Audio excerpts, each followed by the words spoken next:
Vous voyez ce genre de monstres qui ressemblent à des stands?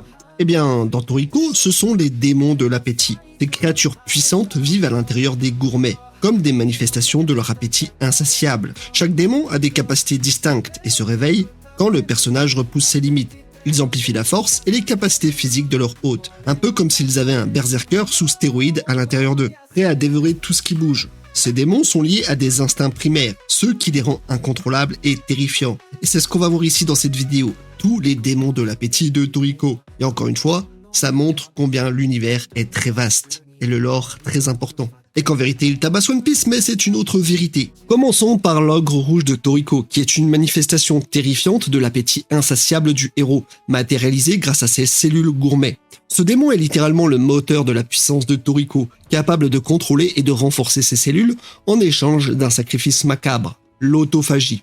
Lorsqu'il est activé, l'ogre rouge puise dans les ressources vitales de Toriko, dévorant son propre corps pour lui offrir un surcroît temporaire de force pendant 5 minutes, une capacité aussi utile que dangereuse, nécessitant une réalimentation rapide pour éviter une mort certaine.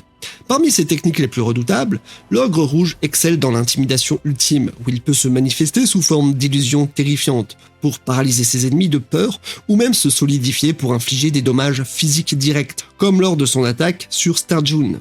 Il possède également le Devil Sense, un sens olfactif surhumain qui rivalise avec celui du roi loup Guinness, lui permettant de comprendre l'essence même de ses cibles. Enfin, son ogre Jet Punch, un coup de poing d'une vitesse fulgurante amplifiée par la respiration de sa peau, illustre la brutalité et l'efficacité implacable de ce démon. L'ogre rouge, bien que moins puissant que son homologue bleu, incarne une menace grandissante, prête à tout pour dominer. Le démon bleu, justement, est l'une des entités mystérieuses logées dans l'âme de Toriko, aux côtés de l'ogre rouge et du mystérieux démon blanc. Contrairement à l'ogre, le démon bleu est resté inconnu de Toriko jusqu'à son réveil lors de son affrontement avec Héraclès.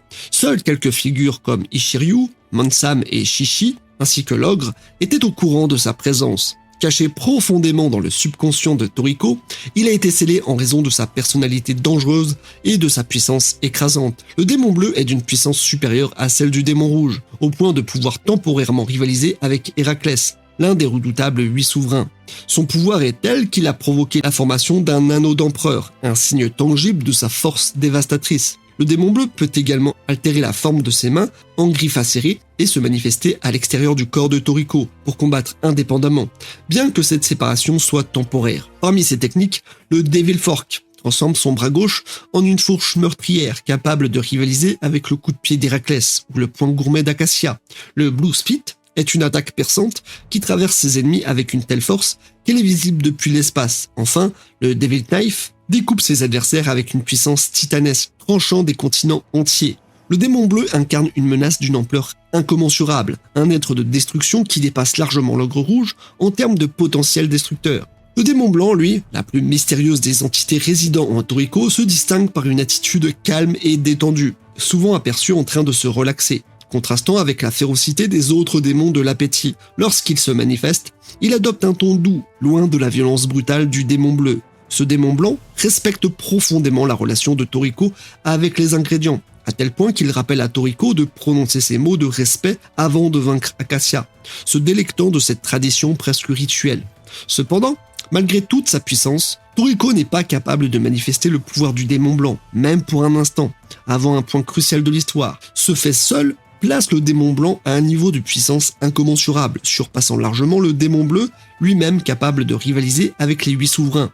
Même Neo, une entité d'une puissance terrifiante, le big boss du game, est terrifié par le démon blanc, au point de le repousser immédiatement lors de sa brève apparition. Midora, un autre titan du monde de Toriko, ressent également cette terreur, chose que même Neo ne parvient pas à inspirer. Lors de sa manifestation finale, le démon blanc démontre sa puissance inégalée en anéantissant Neo, un être ayant dévoré tous les 8 souverains avec un simple doigt, et il a aussi dévoré plusieurs univers. Il va même plus loin en absorbant les cellules gourmets noires de Neo avec les siennes, un phénomène qui sidère complètement ce dernier. Malgré tout, ce démon ne peut se manifester que pour un instant, soulignant l'immense énergie qu'il renferme et la difficulté pour Toriko de contrôler un tel pouvoir. Le Poison Devil, démon de l'appétit logé dans les cellules gourmets de Coco, est une entité redoutable, autrefois utilisée pour asservir des planètes entières grâce à des poisons terrifiants. Il se présente sous la forme d'un spectre émacié, semblable aux fantômes traditionnels japonais, avec des cheveux noirs filandreux et une bouche ainsi que des yeux vides et menaçants.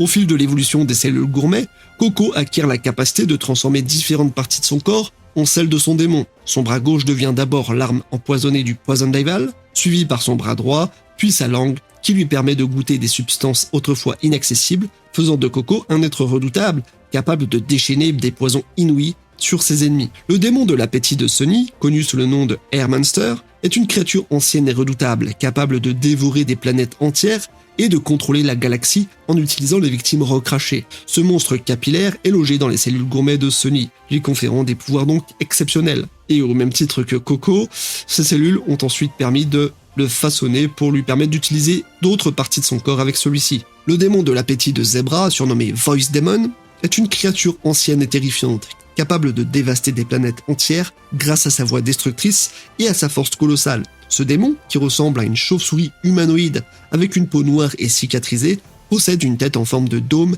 et une gueule béante garnie de dents acérées, le tout reposant sur un corps musclé. Tout comme les deux autres, à mesure que les cellules gourmet de Zebra s'éveillent, il développe lui aussi des capacités de transformer diverses parties de son corps, jusqu'à intégrer la puissance vocale et physique du Voice Demon, faisant de Zebra une force de la nature quasi indomptable. Le démon de l'appétit de Mansam est un Asura géant à 8 bras, 3 visages et une peau couleur bronze. Cette créature redoutable réside dans les cellules gourmet de Mansam, donc, lui conférant des capacités aussi extraordinaires. Et puis, tout comme les autres, finalement, il évolue avec le temps, ce qui le rend capable de canaliser l'énergie brutale et destructrice de son démon pour affronter ses ennemis. Le démon de l'appétit de Star June est un humanoïde musclé avec un œil cyclopéen, 2 grandes cornes et des crocs acérés. Ce démon se manifeste pour la première fois lors de son combat contre Toriko. À mesure que les cellules gourmet de Star June s'éveillent, je vous le mets dans le mille, il peut transformer différentes parties de son corps lui aussi. Tommy Rhodes abrite un démon de l'appétit sous la forme d'un poulpe bleu.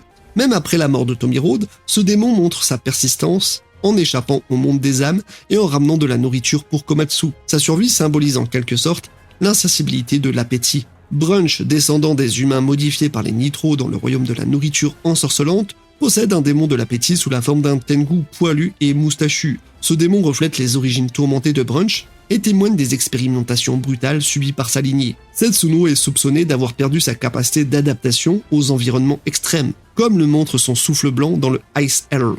Cependant, cette faiblesse pourrait être une feinte pour dissimuler son véritable pouvoir, cachant une force encore plus redoutable. Midora héberge un démon de l'appétit ressemblant à une tortue géante, marquée de cicatrices sombres comme celle de Midora. Utilisé pour l'intimidation et pour lancer le Meteor Spice, ce démon incarne la nature impitoyable et destructrice de l'appétit de Midora. Joa possède un démon de l'appétit ancien et obsessionnel, réveillé après sa résurrection. Ce démon, focalisé uniquement sur l'appétit, illustre l'idée que l'appétit gouverne toute existence et dépasse toute autre considération. Komatsu découvre tardivement qu'il héberge un démon de l'appétit décrit par Don Slime comme mignon et léger. Ce démon commence à s'éveiller alors que Komatsu progresse avec le menu complet d'Acacia, révélant des capacités insoupçonnées. Froze, la légendaire chef, manifeste son démon de l'appétit lors de la God Cooking, une technique de cuisine ultime. Ce démon apparaît également pour guider Komatsu lorsqu'il cuisine God, montrant l'héritage puissant qu'elle a laissé. Eimaru, malgré son régime alimentaire simple, cache soigneusement son démon de l'appétit des autres chevaliers gourmets. Ce démon, éveillé mais dissimulé, montre la complexité et la retenue d'Eimaru face à ses pouvoirs. Don Slime, un esprit alimentaire mystérieux, est un personnage central de Blue Grill, où il règne en tant que roi, symbolisant la civilisation de cette région. Bien qu'il soit un esprit, invisible aux mortels ordinaires, à moins d'avoir goûté père, il détient un pouvoir immense et une influence considérable sur les affaires de Blue Grill. Ancien démon de l'appétit d'Ishiryu, Don Slime est considéré comme l'un des démons les plus puissants, capable de rivaliser avec le démon d'Acacia, qui possède la force de détruire des planètes. Don Slime affirme avoir régné sur l'univers, détruisant des planètes d'un simple coup de poing. Sa force physique est si impressionnante qu'il peut sauter dans l'espace, revenant sur Terre tout en détruisant une mini-planète en chemin. Lors de son affrontement initial avec Neo, leur choc provoque une explosion gigantesque, illustrant la puissance brutale de Don Slime. Ce qui rend ce démon véritablement redoutable, c'est sa capacité à manipuler ses cellules de manière presque illimitée. Ayant été hébergé par de nombreuses formes de vie au fil du temps, il a développé des cellules capables de se transformer en copie de presque n'importe quel être vivant ou objet. Il a même contribué à la création d'une partie de la civilisation de Blue Grill grâce à ce pouvoir. Lors de sa résurrection, Don Slime extrait des cellules des habitants et objets de Blue Grill pour se reformer, utilisant Asaludi comme hôte. Sa capacité à créer une petite étoile instable, capable de provoquer une supernova, démontre sa maîtrise de la matière à un niveau extrême, bien que Neo l'ait dévorée avant qu'elle ne puisse détruire la planète. Don Slime possède aussi des techniques destructrices telles que la foudre noire, les tornades noires et des tempêtes de météores, tout aussi redoutables que sa légende. Ouais, comme vous l'avez vu, en somme, les démons de l'appétit, c'est un peu comme nos envies irrépressibles. Vous savez, ces pulsions qu'on a tous parfois. Manger une pizza entière à minuit ou bosser jusqu'à l'épuisement pour une promotion. Ces démons, dans Toriko, symbolisent ces moments où notre appétit, qu'il soit pour la bouffe ou pour autre chose, prend le dessus sur la raison. C'est une version extrême de ces petites batailles qu'on mène tous les jours contre nos propres désirs. Comme dans la vraie vie finalement, où la société moderne nourrit cette frénésie de consommation et de performance. Ces démons illustrent parfaitement le côté sombre de notre appétit sans fin, où l'on finit souvent par être dévoré par nos propres ambitions. Mais dans Toriko, je dirais qu'ils sont plutôt utiles et badass, et qu'ils permettent au contraire de se surpasser. Donc si vous aussi vous avez un démon de l'appétit, écoutez-le, et surtout, faites en sorte qu'il défonce tout le monde. Parce que comme le disait si bien Obélix, quand l'appétit va, tout va. Quand l'appétit va, tout va. Vidons les futailles, à nous la répaille. Quand l'appétit va, tout va. Quand l'appétit va, tout va. Quand l'appétit va, tout va. Vidons les futailles, à nous la répaille. Quand l'appétit va, tout va. Quand l'appétit va, tout va. Quand l'appétit va,